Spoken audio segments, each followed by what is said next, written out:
we have the last of the unboxing videos. This is an unboxing video for the Antec 750 watt true power supply.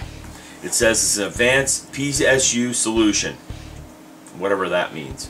Okay, it says it has support for SLI. There's a badge right here that says 80 plus bronze, whatever that is. Not sure, don't really care. Like I said on the video of the components, I've gone with Antec power supplies for years. Yes, they're more expensive. Sometimes you can get a case and power supply for the cost of just this. Well, I know you can get a case and power supply for the cost of this power supply alone. But they're reliable. If they say they put out 750 watts, they probably put out more. If they say that one pin is 5 volts, that pin's 5 volts. It ain't gonna waver. It's gonna be dead on 5 volts.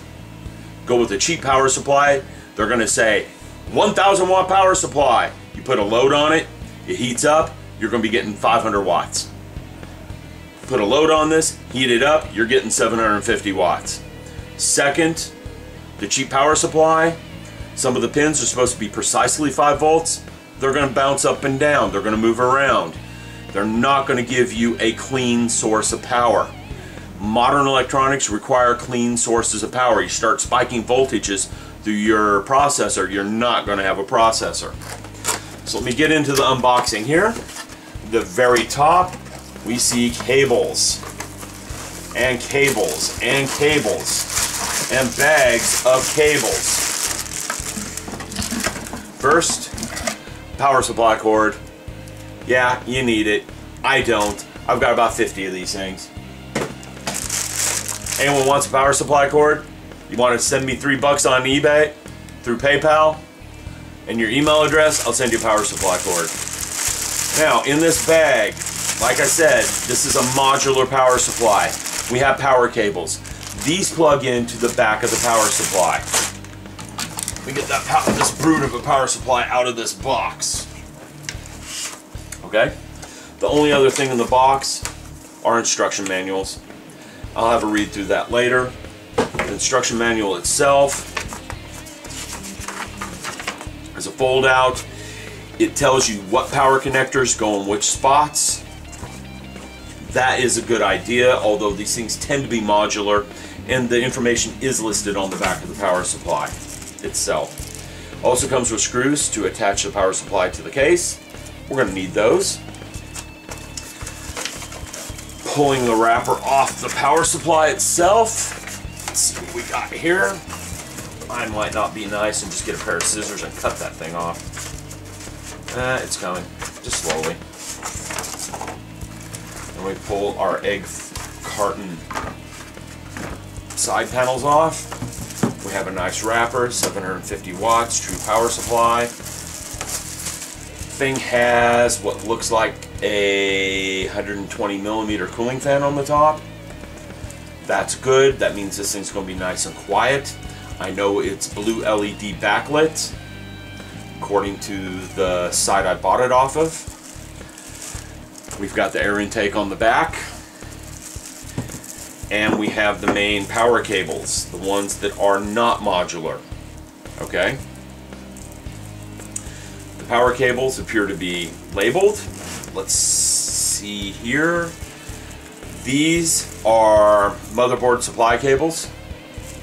Let's zoom in a bit so we can see this a bit more clearer.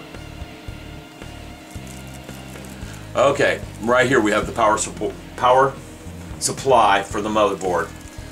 This string right here is all the power supply cables from the motherboard. This string right here, these are not the modular cables. They are labeled, some of them are, because Antec tends to make different power chains for different things. Like, they will have a power chain specifically for fans. They will have a power chain specifically for hard drives. This one right here seems to be somewhat general purpose, but you will notice some of them are labeled PCIe. I don't know if we can actually see that on the camera. Let me get a little bit tighter up here. There we go, PCIe.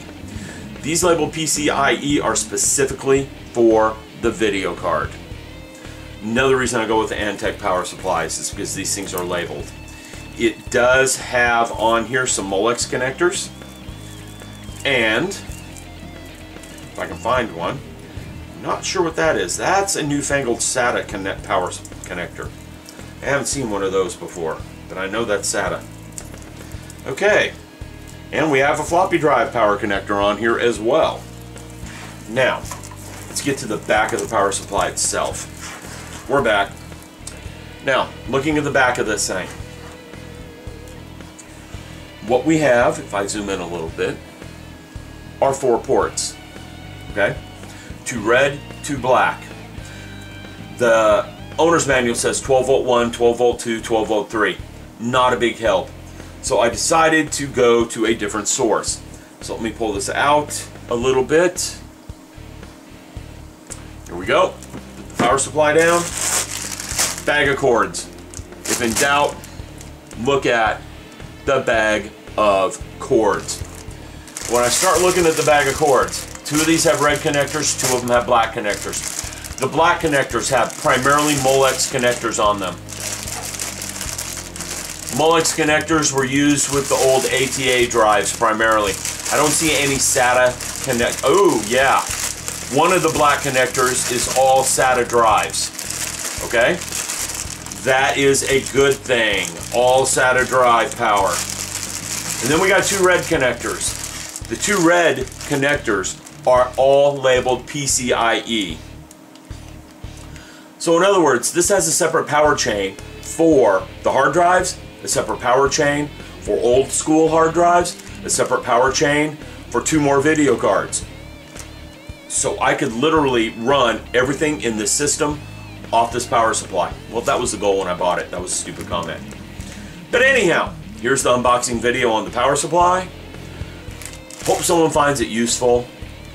I went looking for this information because all my sources I was looking on the internet didn't have it easy at hand. I now have it in front of me, and I know I made a wise choice on the power supply because it will do everything I want. It is overkill actually. Most of the cables in this bag will probably stay in this bag. I probably have all the power cables I need that are already attached to the power supply for my standard setup, because I'm only going with 4 drives, 2 hard drives and 2 disk drives. I might go with the 3rd hard drive, not sure. I'm planning on setting up the system as dual boot, Windows XP, Windows 7. I haven't taken a look at how to do that just yet. My last system was dual boot XP Vista, and Vista was very crappy to me. I had to install it like 7 times before I finally gave up and finally decided Microsoft was full of crap on that one. Every time I do a driver update, the thing would crash. Just finally said, screw it. So my current system has a hard drive with XP on it, a hard drive with Vista which is unusable, and a hard drive for all my documents. This system might get that 3rd hard drive, might put Linux on it. Who knows? We will wait and see. But that's it for now. The next video I produce is going to be putting the processor on the motherboard and checking the clearance on that Zalman cooler in the case and seeing if I can get away with putting those things together.